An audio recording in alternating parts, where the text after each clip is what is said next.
Bonjour, je m'appelle Blanche, je suis en 4e année à l'EFAP et je me suis lancée dans un projet entrepreneurial. J'ai fait une prépa littéraire, puis une licence de philosophie et ensuite je suis arrivée en 4e année à l'EFAP par les admissions parallèles. Mon projet s'appelle Les Dilettantes de Paris. J'ai le droit à l'appellation Paris parce que tous les produits sont d'origine française et de toutes les façons je les travaille dans ma chambre d'étudiante. Cela consiste en fait en des livres que je transforme, je leur donne une seconde vie, je les transforme en sac à main, en pochette, en boîte. Le processus de fabrication, c'est un cutter, un pinceau, de la colle.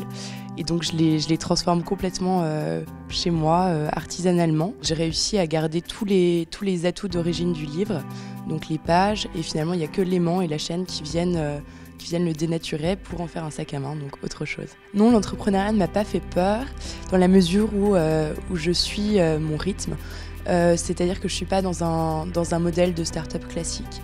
Là, je suis absolument seule et donc je décide de mes échéances, je place mes exigences là où je veux. Et donc, à partir de là, ça me permet d'affronter à la fois le côté étudiant et entrepreneur.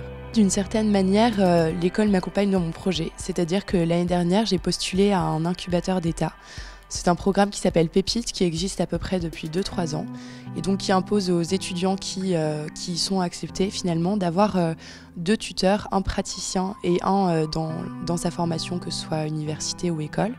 Et donc à l'EFAP, j'ai une tutrice qui veille finalement à la bonne avancée de mon projet. Mais sinon, les directeurs de cycle ont toujours été bienveillants et on a toujours pu discuter ensemble de ma situation. Je suis peut-être pas la mieux placée finalement pour donner un conseil à propos de l'entrepreneuriat, parce qu'à la fois j'ai un pied dedans et à la fois je suis encore étudiante. Mais d'une certaine manière, le peu d'espace que je laisse aux dilettantes, il est employé à fond.